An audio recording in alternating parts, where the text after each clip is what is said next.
Welcome into the Autzen Audibles Podcast. Matt Prehm, Erik Skopil, Jared Mack on today's show. It's a Thursday edition, which means we preview Oregon's upcoming game. Number 7 ranked Oregon Ducks, who are 1-0, and they dropped 4 spots in the polls this past week after a 24-14 win over Idaho. Now face a program they've never beaten before, which is strange to say. Boise State comes to town 1-0. Game's on Peacock, 7 o'clock kick. Yes, you're going to need to stream this football game. It's another game 2 weeks in a row where there's going to be some funkiness towards figuring out how to watch this football game. But here we are. Oregon's coming off, guys, a sluggish, poorish, uninspiring play of football, at least offensively, against Idaho. And that's probably been like the biggest storyline, topic, discussion point, everything we've talked about with the with the players and with Dan Lanning is what do you do to fix the offense? How do you fix the offense? Is it fixable? Is it correctable? Is it teachable? What is it? They've said the right things, and now it's basically we're going to have to see it on the field, and they're going to have to do it against an opponent that's significantly better than Idaho, that's got one of the best running backs in college football. And I don't know, like this is an important game. I feel like this game all of a sudden became much more important, bigger than it was maybe 3 weeks ago. Yeah, I mean, I always thought this was the marquee non-con game, pretty clearly based upon what was on the schedule as well. I mean, we can talk about the rivalry with Oregon State and Corvallis next week if we want to put that up there. But Boise State's a much better team in terms of just talent at this point. And so, I always marked it that way. But I also thought, Oregon would probably beat Idaho pretty handily in the opener. And we'd be looking at this going okay, Oregon is rolling. Here we go. This is going to be a game where they finally end the rough run against the Broncos, I should say, and break through with the victory and maybe do it decisively. I'm not sure it's going to be quite as decisive now as I had anticipated. We'll get to our game predictions at the end here. But I still think there's reason to have concerns. And when you play a team that's a step up than what you played the first week, and you didn't play very well in that opening game, you certainly feel susceptible to a disappointing result. So I think you have to have that in the back of your mind. But to Matt's point also, we've spoken to, I think, 5 players. We've talked to Dan Lanning a couple times, and they've all said it's correctable. I thought it was interesting. I asked Trayshawn, what did you attribute the inability to throw the ball downfield? And he goes, I don't know. And then he was like, we just got to be better. That was really bad. So whether or not there's thanks. That was really one where it was appreciate it, Trayshawn. Thank you. Yeah. That was one where I was okay, yeah, I'm happy that they acknowledged that it wasn't great. It'd be cool if he could be these are the steps to get there. But I also know he probably doesn't want to share those steps 5 days before they play their next opponent. We will see. This is the big question going into this game, and what we'll be talking about a lot on this podcast is how good is this offense? What steps do they take forward? Fortunately, I don't think Boise State's defense is as good as a lot of the defenses they'll be playing later on in the season. So this is an opportunity, I think, to make a statement, but they certainly have to go out there and do it, and it all starts up front. I don't think there's any question about that. Yeah, I think that Oregon's going to have a chance to put up some points. Georgia Southern last week put up 45. So Georgia Southern is a well-coached offense. Shout out Clay Helton, but it's not necessarily, the most talented offense in the country. And I think Oregon certainly has the pieces to put some points on the board. A lot of times in college football, week 1 to week 2 is where teams make the most improvements. And it's just because you finally see your team on the field, finally see, this is what happens against an opposing team instead of our team all the time. So we have some real clear things to work on in the following week. And I kind of think that that's what's going to happen for Oregon this weekend. Boise State is obviously going to be a very tough opponent. Oregon is the more talented team just on paper, but like last week, sometimes that just doesn't matter. And, like Florida State against Georgia Tech and Boston College, that didn't matter. So it's going to be a hard-nosed game. It all starts with, Oregon's chances of winning all start with stopping Ashton Jeanty. And that's kind of where it's going to stay, because Ashton Jeanty is a hell of a player. Matt went over it, but, potential first-round pick, 267 yards last week, 6 touchdowns, both program highs, 14 yards a carry. He's an absolute dog. And if they can force, like I said on the podcast yesterday, if they can force Boise State into 3rd and long situation, then, Madsen's going to have to throw it. And I like their chances because there's just not the same kind of talent on the outside or a quarterback as it is with Ashton Genty. While Oregon, if you feel like they can run, they also have the ability to throw the ball. And I feel like not that Boise State is one-dimensional, because they're not. They could certainly take shots down the field. I mean, Madsen threw for over 200 yards last game. It just starts with stopping the run. And if Oregon can do that, I really like their chances of winning. But if they can't, this could be another nail-biter. Yeah, what's real quick before we kind of dive into just the areas we want to see improvements on, but like, what's our level of like confidence in a win here? Like against Boise or against Idaho, we were all like 10 being the highest. We were 11. I probably was like an 8 or a 9 2 weeks ago. It's probably more like a 7. Like they played 10 times. It wouldn't surprise me if Boise picked them off 2 times. Yeah, I'd still probably have like an 8 or 8. I think I'm more like an 8 or 9. Okay. Yeah, I still feel really confident about the team. Again, I think some of the storylines are a bit overblown. I think Idaho was actually really good. You go rewatch the tape. They did everything fundamentally sound, which is really helpful with a football situation. So I think that Oregon's still one of the best teams in the country, and they should win this game. You know, maybe not by 30 or 40, what we were expecting going into this season potentially, but I think they could cover. I don't think that's out of the realms of possibilities. I think the gap between Oregon's offense and Boise State's defense, other than Boise State's edge rushers and linebackers, it's kind of sizable. I think Oregon can really exploit them there. Yeah, I still think it's an 8 or an 8.5 for me. I'm confident they will win. Whether or not they cover, and we'll get to those predictions later, is very much up in the air for me. And I'll put it this way: like I think if you would have asked me before the Idaho game if I thought Oregon was going to cover an 18 or 19 point spread against Boise State, which is I think about what it is right now, I would have been probably at almost a 10 out of 10. Just like I think this is a matchup where Oregon has a lot of advantages, and if they play to their strengths, they should be able to win. And this is a game where they can win by 20 plus points pretty easily. I certainly don't have that level of confidence right now. I think this game is going to be pretty competitive, and I think Boise State's strengths, while they kind of align with a lot of Oregon's strengths, I do think there will be moments where you're kind of going like, oh, wow, like, are there actual issues here in the front seven for Oregon's defense? Because Genty just busted off a 35-yard run for a touchdown, and now it's only a 10-point game or whatever. So I still think I'm pretty confident they'll win, though. All right, let's talk game improvements. Obviously, the win is the easiest way to decide that, hey, they were the better team. Hey, they played good. But how are we going to judge this team and its performance beyond the win? And I think that's like, it's strange because we're talking about a team like we're acting like both sides were bad. The defense was terrific against Idaho. And I don't really think any of this is going to dictate or be focused on the defense. It's all offensively. And we're talking about a team that almost put up 500 yards of offense as if they're broken. It's just the execution part of it. To me, like, maybe this is super simple, but like, I don't really care if they win a game 42 to 24. Like, that's not I know it's maybe they giving up a little bit more points than you would like, but for me, it's all about, hey, show that you can score, show that you can finish drives. I think they had 4 drives against Idaho cross midfield, and only one of them resulted in 3 points. I mean, that's at minimum, that's like 12 points you should have gotten.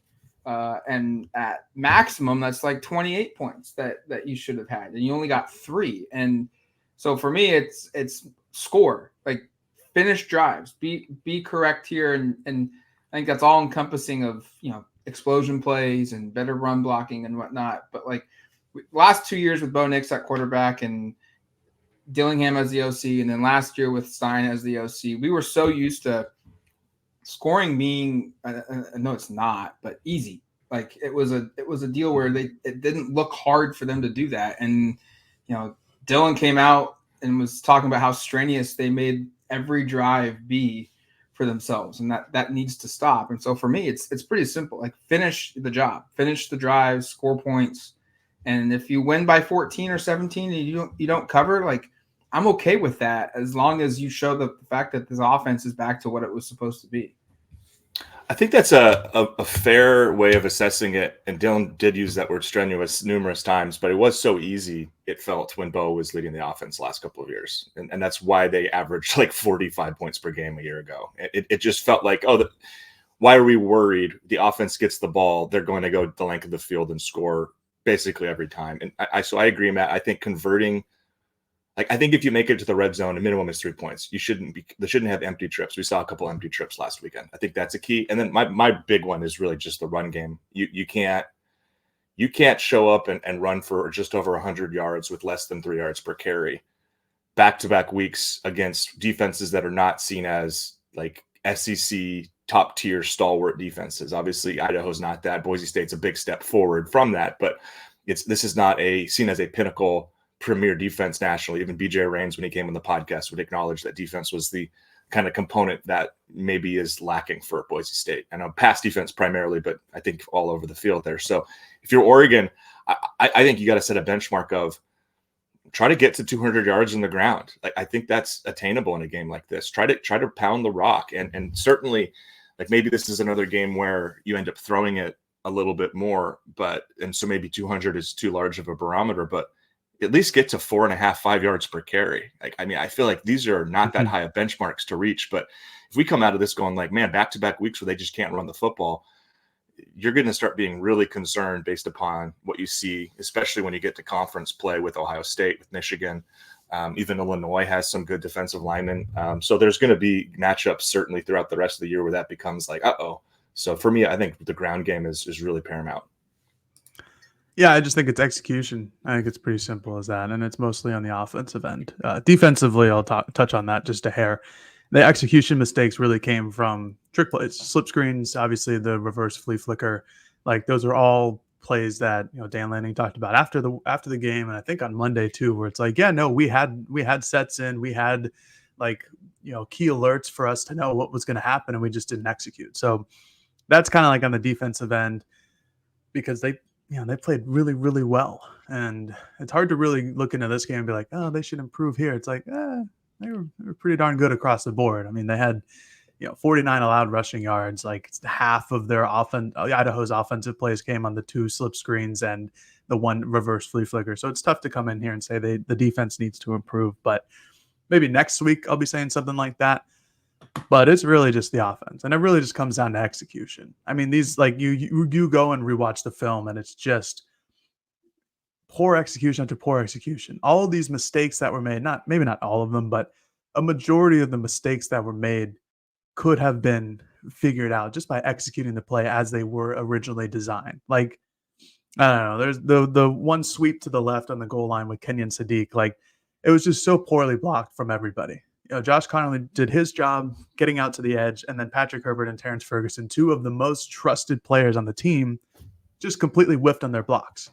So Kenyon Sadiq had to go and move 5 yards past where he was supposed to be, and then that gave him up, and that was a loss down at the goal line. Like, those are plays that Oregon ran all the time last year with the same personnel, mind you. The only change here was Kenyon Sadiq, and it ran really well. It was effective.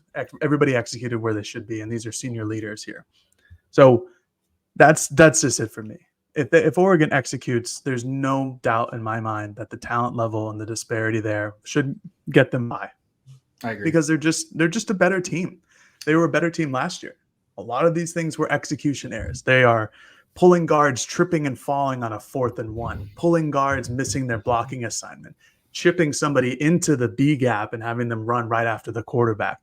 These are just poor physical, mental mistakes that Oregon made last week. They got away with it, barely, mind you. They might not get away with it this week against Boise State because they are actually talented on offense. But if they don't make as many mental mistakes and execute well, it's a game they should win pretty easily.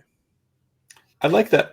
Sorry, Matt, I just had one thing just to highlight. I like that you brought up the tight end blocking part, because we've been so kind of narrow focused. Bad. We're so narrow focused on the offensive line, though. We haven't really brought up the fact that there was some pretty blatant bad stuff from 2 of your senior leaders there blocking with Ferg and Herb. So yeah, we should note, like, that's kind of Ferguson's weakness. Like, when 100%. at not even the kind of level, that's it. Like, yeah, his knock has been for the last 3 years, like, you're great in pass catching. You can split it out into the slot. You're a mismatch, but you do not block well. And that's why Herbert plays a ton, because he's significantly better than Ferguson. And when Herbert had a bad game, that tells you just how much further down the list here that Ferguson's at. Like, they're not the same level of blocker. Like, I know Ferguson's the sexier player in terms of fan appreciation and whatnot, but like, Herbert's almost, in this run game aspect, he's more important, and he has to play good, because Ferguson. And this is why he's not. That's not his strength. Yeah, and this is why I always vouch for another tight end, because there's no Casey Kelly this year. Yeah. There's no, Maliki Matavao like there was 2 years ago. Like, there's no, like, the third string tight end is Kenyon Sadiq, who is like, the Ferrari in the garage, like this guy who's a freak athlete and can do all these things. And we don't know what his blocking chops are. So like, that's this, not that this could be an issue over the course of the season, because I'm sure Oregon will get this right eventually. But like Matt said, it's not a strength. That's why Herbert has to play so much. But you saw those deficiencies against Idaho last week. So I'm sure Boise State's going to try and capitalize on those deficiencies this week. We should note Zach Grace is a tight end, played fullback. It's all had a great block. I sure did. I think it's nice having a fullback out there. I don't know inline how much we'll see him, or no, we didn't see him at all. I think he's a special. I know. Well, he's a special. Just to bring, he is a specialty package player, and they're going to use that package a fair amount. And I think he's going to be lead blocking a decent amount this year. So this is a player who will be incorporated in the offense purely for one role. And I wouldn't be surprised at all if there's a fullback dive brought out of that package, or a fullback, screen pass brought out of that package where he actually touches the ball and scores a touchdown this year or something. But to the point we were making earlier, Jared's right. There's one proven blocker from the tight end group, and it's Herbert. For Ferg, is very much a work in progress, and Sadiq at this point is rarely asked even to block. It's basically he is out there as the player who's going to receive the pass or get the end around or touch the football. So that's which is an easy cue for defenses. It's like, oh, Sadiq's on the field. Probably is. Wonder what he's not going to do. Yeah. Do we think Roger can put himself into this position, because he's the only true freshman that played? I don't think so. I'm just bringing it up, but I don't know. He's kind of biggish at 6'4", 235, but he's not what Herbert or Ferg is. He's definitely more in the Kenyon Sadiq style and role, though. Too. This is a high school receiver who's being converted. I think. Like, I wouldn't be surprised at all if Sadiq ends up being a decent blocker later in his career or even this season. It's just there's nobody proven who's done it besides Herbert at this point, and Ferguson at a lesser, kind of more inconsistent level. So I don't know. I guess fans are probably frustrated. We spent like 3 minutes talking about their tight end deficiencies blocking, but I think it's a real thing, and that's something to keep an eye on on Saturday, because if there are more issues here, the offense is probably not going to run very well again. And if there are improvements here, that could be something that is the difference on a couple of these key plays. So I think that's something to keep an eye on at the very, very least. Yeah, we spent time on it because Oregon exclusively runs out of 12 and 13 personnel. Yeah. They just usually always have two tight ends on the field. So they just need them to block. It's an opportunity for my favorite walk-on, Travis Brashear, now that he's healthy. Your guy. Back in practice on Wednesday. Big news. All right. We're going to take a quick break. We'll come back. We'll dive into these game predictions for this weekend's game. All right. Welcome back to the Autzen Audibles Podcast. Not a great showing by all three of us last week. We all missed on the over-under covering the spread game prediction, if we want to count it that or not. Erik and I are tied with 5-5, which is not the greatest. We didn't technically lose money. We didn't make money. And then Jared went 2-8. But it's week one. There's plenty of opportunity to come forth and pull ahead and build a good score here. So we should be too down on ourselves. Well, we were so wrong on how that game was going to go that I'm surprised we even got 50% of those, to be totally honest, man. Yeah, I agree. We all had this as a 50, 60-point margin game. It was a 10-point game. And I think if anyone else out there did prop bet predictions and stuff on that game, I guarantee you they probably would have failed as well. Like, Yes.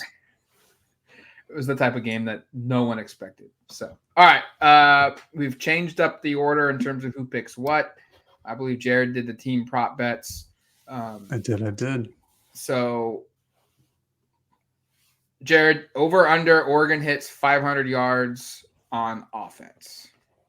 I had the over here. They had 485 last week, and that was a bad offensive performance. Yep. So I think they kind of hover around that. I don't really see them getting too much higher, but I think they go over. I went over as well. I think this is about what you're going to see the average be this year, and I'm still confident that even coming out of a really disappointing opener. So I think 500 is attainable pretty much every week. I said the same over. You eliminate those two drives where they get stuffed on fourth down, back-to-back possessions, and two of those, those two drives go even to like field goal length. They're easily over 500 yards. I think that's possible. That's probable. It's going to happen. So we're all over here. Over under Oregon averages 4.5 yards per carry. Yeah, I have the over here. This is kind of what Erik was talking about as like kind of benchmark situations or yards per carry to hit. And I think they do it. I just think, I don't know, there's something in my brain that's telling me that Oregon comes out with their hair on fire this week. I think talked about it yesterday in the podcast. I think Dan is just too good of a motivator. And, from everything that we've heard from player interviews and Dan interviews, like practice was pretty tough this week, pretty fiery. So I think they continue that into the weekend. If they don't hit this, it's a very big, it's like sound the alarms to me. I went over. I'm optimistic that they will make strides here. But they're going to have to play a heck of a lot better up front. And that starts with the running backs too. I think low-key Jordan James had a pretty darn good game, to be honest with you. And there was a couple of plays where he was really close to breaking it, but they need more to know Winnington. And if he's not able to give you more, maybe you start looking at Jaden Lamar and Jay Harris a little bit more. And Jaden's seemingly the guy they like as a number 3. So maybe you see more of him if Noah's still kind of struggling. I also went over. I think, like Jared, I think this team's going to come out kind of pissed off. I mean, Malik Terry wore the T-shirt that had their yards per carry average. Dan Lanning was seething Saturday night, was seething Monday about what they did. We heard him yelling at the team. It wasn't necessarily a run play situation, but it was like calling out over the microphone for like anyone within 5 blocks of Autzen Stadium to hear, you made a mistake. This is what we did in the game. We got to fix it. They've heard for a week that they're not good. They'll surpass 4.5 yards. Over under Ashton Janty runs for 125 yards. This was a good one. Yeah, I picked the over. I think that this is obviously going to be Boise State's best weapon is handing the ball off to Genty, and that's also with Derek Harmon. Thanks, we should add. And they're right. He's a baller. He's a beast. I think he's one of the best running backs in the country. And I think 125 yards. He really only needs just like a couple chunk plays to get up to that. I think Oregon does a good job in general, kind of containing him, but. Again, you're talking about a guy who just ran for 267 yards. You'll take 126 from Genty. Yeah, containing him is subjective term there. Like containing him is not like, oh, he had 13 carries for 21 yards. Like that's I think would be frankly unbelievable. Like I would be coming out of that game going, oh my gosh, this Oregon run defense is so legit. But I also went with the over. I think you can contain him and he could still run for 135 yards and a couple of touchdowns, and you'd still feel kind of like, well, at least he didn't do what he did last week. And I know Oregon won't celebrate that kind of like moral victory or whatever, but I think he'd be pretty okay if he's held in check for 130 or so yards. I'm going to be the different maker here. I'll go under, in part because it's going to be a more physical game for Boise State. And so he's not going to be able to go for, I know it was 20 carries, but like I'm not thinking he's going to go 25, 30 carries. The other running back's pretty good as well. True freshman rushed for over 100 yards. I do think he hits 100, but it's that sweet spot for me. Like 100 to 124 is kind of where I think he's going to land. I think Oregon's going to be pretty motivated to like play well and show that they're really good against the run. So I went under. Offensive individual prop bets. This was my area. Evan Stewart, 3.5 catches for this one. Guys, your thoughts? We're sticking with the same order. Sure. Sorry, I clicked the wrong button. I was on mute and then I messed up. I have Evan Stewart as with more than 3.5 catches. I just think that they're going to get him involved more. I think that Boise State's secondary can be a real deficiency for them. And if you're Oregon, I don't think they're going to pass nearly as much, or I hope that they're not going to pass nearly as much because that would indicate the running game is bad. But I just think that Evan Stewart's going to have such an advantage out there. They're going to try to get him the ball. Yeah, I went over. Part of me also feels, and I know this isn't the way you operate a team, but if there's a guy on the team who's going to be very vocal about not getting the ball, it's this guy. If you watch his interviews in camp or in the spring, he did not have great things to say about Texas A&M's quarterback play. He hasn't spoken since the Idaho game, but I'm sure he wasn't thrilled with the number of targets he had. So I think he'll be more involved. So I went over. Yeah, I think this is a guy that's got an opportunity to get more than 3 catches, but I went under. I think there were 3 things that were very evident to me. Tez is Dylan's number 1 target. Ferguson is his number 2.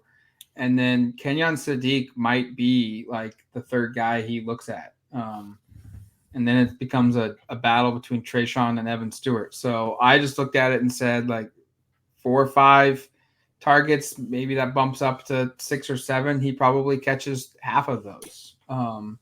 So I'm going under 3.5 catches.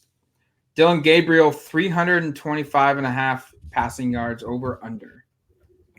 I went under. I'm hedging my bet that the rushing department will be good enough and that they just won't have to throw for 40 plus times. If he goes over, so be it. I'll take the loss, but I think Oregon's running game gets going.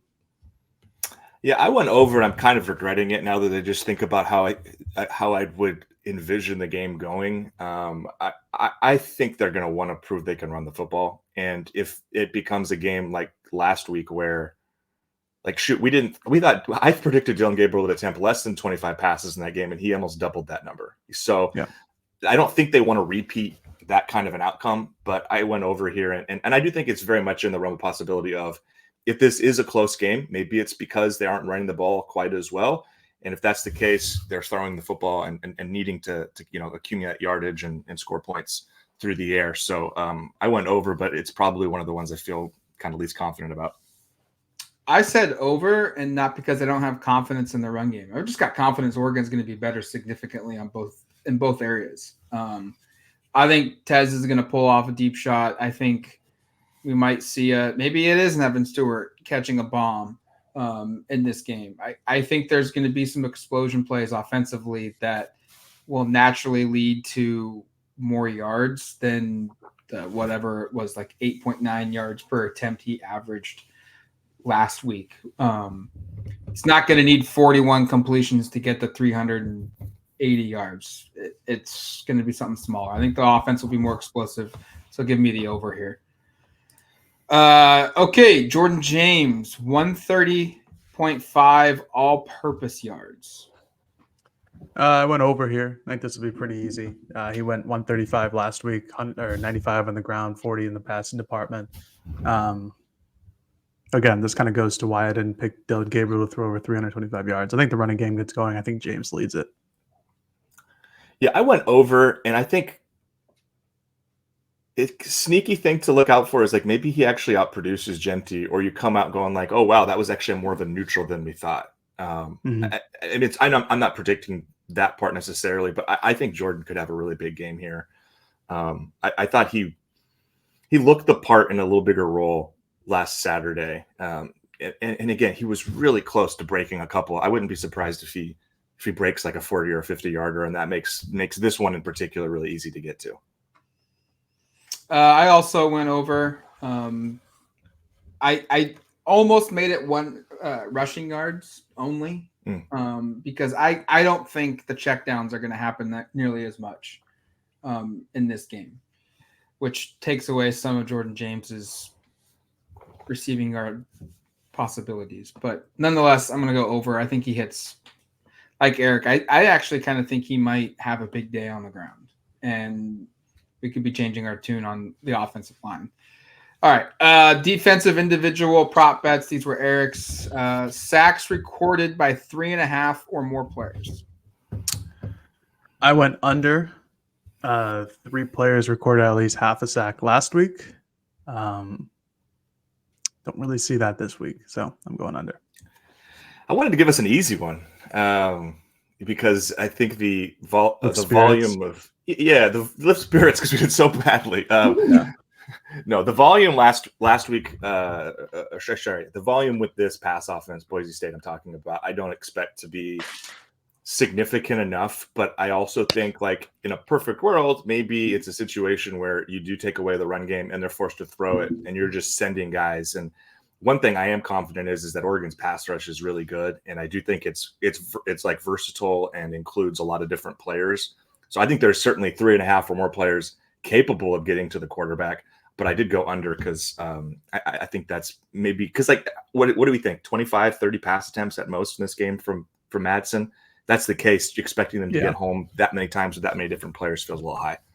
Mm-hmm. Yeah, I also went under. I just don't think they're going to throw the ball a lot unless they absolutely have to. And when they do, I don't think it's going to be one where he holds the ball for a really long time. Get it out quick. Maybe if they try and do some of that funky shifting and reverse that, they're known for crazy formations and weird plays, and maybe they try to pull a bunch of that off, but I just don't feel like that plays into their strength. So I think the lack of opportunities will be there. So I went under.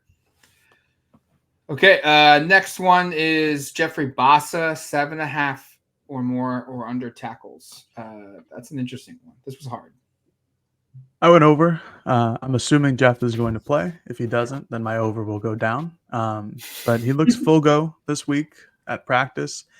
Clearly hurt himself in like the first or second drive of the Idaho game. But if he plays, like we just talked about, Genty is going to run the ball.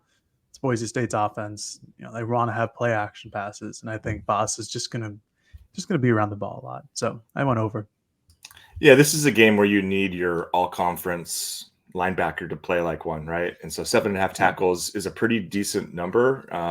But no one got to that number this last week, but Bossa only played 10 snaps. So I think, and especially in this particular matchup against Boise State and kind of how we expect them to attack Oregon's defense, there should be a high number of opportunities there.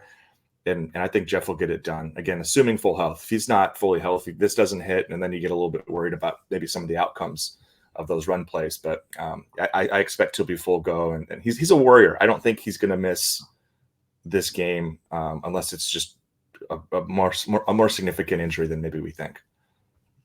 Yeah, I went over. The rushing opportunities here are going to be immense. I just think he does it. And if he doesn't play, that's to Eric's point, like that becomes a bigger issue. Who cares that he didn't get 7.5 or more tackles? Like if he doesn't play a ton, that becomes a major concern. Last one, Jabbar Muhammad, 1.5 passes defended. We're counting pass breakups plus interceptions. 1.5. I went over. I think Boise State's just going to throw the ball more than Idaho did. I don't think he recorded any against Idaho, mostly because they just didn't throw the ball. So I think there's going to be a couple 3rd and longs. I think Jabbar has an advantage over probably any Boise State wide receiver that he goes against. So if they do decide to throw it there, I think that he's got a good chance to get some deflections. I think he's going to pick a pass off, and that's going to be consecutive games with an incoming defensive back transfer intercepting a pass. So that was part of the reason I put that together. That'll be in the Skopil column later today. But I think he takes advantage of opportunities. And to Jared's point, I think there will be more in this game than there were against Idaho. I went under. I think they're going to throw more than Idaho, but I also don't think they're going to go at him. Like that's indicating that they think they can complete passes on him. I don't think they're going to do that. They're going to go after Dante Manning, or if Cam Alexander plays, or if Nico Reed's at corner. That's who they're going to go after. I just don't think he's going to get up a ton of opportunities to get 1.5 passes defended because he's the best guy on the team, and I don't think people are going to go after him. All right, score predictions. Let's just keep the same order. So I'll go last, and Jared, you can go first. Sure thing. I've got Oregon winning 35-21. So not covering, I think the last time I checked, it was an 18.5 point spread. And that's fine. I think there will be some defensive moments from both sides of both teams, but ultimately, I think that Oregon just kind of connects on some deep shots, holds Genty to, maybe 125 yards, whatever we said earlier, and just makes it harder for Boise State to move the ball than they did last week against Georgia Southern. And I think you come out of this game more confident than you were certainly after the Idaho game. And you got Oregon State next week. So I've got Oregon winning. I think it'll be, other than it being late at night, I think it'll be, not that stressful. I think it'll be a pretty decisive victory. And I think defense is going to be the story coming out of the game once again. Same margin for me. I have Oregon 38, Boise State 24. I also agree. I don't think this is one, because 2-score games can materialize in a lot of different ways, right? Like there can be 2-score games where it was a 1-score game and a team scores late to kind of, create some uncertainty, to push the margin, I guess. Or there are like 9-point games against like USC last year was a classic example where Oregon was in complete control the whole game, and then USC tacks on a couple of late touchdowns and it looks closer. I think this might be kind of a little bit more of that USC thing here, where I think Oregon's going to be in control for most of this game. I do think they will do a good enough job slowing down Genty where the Broncos aren't just scoring every single time down the field, and they'll be able to separate a little bit. I don't think this ever is like a blowout, but I think it's a game where it's 2 scores by the end, and it's probably not one where you're sweating a lot in the fourth quarter. I kind of have like the opposite of what Erik just described in the USC game. I've got 45-21, but I think this game for basically 3 quarters is going to be like a 10-point, 14-point type game where Boise's just close enough where it's like if we can get one stop and a score, this game turns really interesting. But Oregon basically always keeps it a 2-score game for its entirety. But then in that fourth quarter, I think the depth of Oregon will kind of show its strength here a little bit. And they'll tack on, 2 touchdowns or something of that nature. And we'll end up with a 24-point point differential of 45-21 Oregon. But a game where if you don't watch, maybe you wake up Sunday morning because you're on the East Coast and you see, oh, wow, Oregon won 45-21. They're back. Who cares? But if you watch the game, you know that Boise State hung with them basically for 3 quarters of the game. And it could have been anyone's game at that point. So all 3 of us predicting wins. I'm the only one predicting the cover. I'm also the only one predicting a score in the 40s for Oregon. So is that indication of you guys thinking Boise State's defense is better than Idaho's, or the offense still isn't fixed yet? The latter. I think it's probably more the latter. I mean, I do think Boise State's defense is probably better than Idaho's to a certain. But I don't know if that matters that much in terms of the score there. No, I look at it and think. I just think it's a lot to expect the offensive line to be awesome, like 1 week after being very not awesome. And that doesn't mean that they're going to be awful and you're going to see a bunch of pre-snap issues. You're going to have holds come and keep spots that are obviously inopportune, or you're going to give up strip sacks in the red zone. But I do think there will be enough of it where, I don't think we're going to come out of that game going like, oh man, the offensive line's awesome now. I think we're going to come out going like, okay, that was better, but let's hope they play a little better against Oregon State. And then that bye week, which we've talked about coming into the season being like, oh man, that's so early. What a kind of a raw deal. Because then their second bye week's the very end of the season. That early bye week in September might end up being kind of a godsend here just to get everything set up before you get into conference play. Like there might be enough things to worry about where you're kind of like, oh, thank God the bye week's after their first 3 games. Yeah, I'm a mix of the two. I do think that Boise State's defense is better than Idaho's. Again, Idaho played out of their mind. They were gap sound. They were, they made fundamental tackles. They did all the things correctly. There's just, like Erik went through. It's just because there was 6 days in between the games doesn't mean that Oregon's offensive line issues are all of a sudden fixed. And, I have to see it to believe it. And until we get there, while I think they will perform better, it's not going to be, they're not going to dominate the game, and Oregon's going to run for 250 yards. So I think they will score more. I think they will execute better. And I think when they get into the red zone or the red area, the high red, low red, I think they'll score. But I just don't think it'll be 45, 52 points, something like that. All right. Right before we go, one more bonus when we're not going to track this or not. Prop bet Matthew Bedford, 0.5 snaps played. So you're asking if we think he's going to play? Yes. I'm going to lean no. I'm going to lean yes. Yeah. I only lean no because Dan saying he's optimistic doesn't mean a whole lot to me. We did see an uptick in practice participation. I know that's not part of your not at all. That's that's not why I'm basing it off of. No. So like I think it's certainly possible he plays. I'm surprised we're saying this because when he got hurt, it was like maybe he's available for conference play, but no, I still think he might need another week. I mean, at this point, I'm just kind of wondering like what knee injury kind of was it? Because that's like a 3-week timetable for a return, which is really, really fast if that's what it ends up being. And good for him if that's. I mean, if he's recovered from something that was somewhat significant in 3 weeks, like good on him. I just don't know if this is the week. Sure. Yeah, I think he plays. I think he plays a limited number, test it out, see how he feels, get him ready to go for a road game. But yeah, I got him playing. All right, it's going to do it for us here on the Autzen Audibles podcast. Thank you for listening to the show. We'll be back Sunday morning at like 2 a.m. Who knows? God, that's going to be terrible. But yes, we'll have a post-game edition show as well on Sunday. But until then, you've been listening to the Autzen Audibles podcast. Talk to you later, folks. Peace.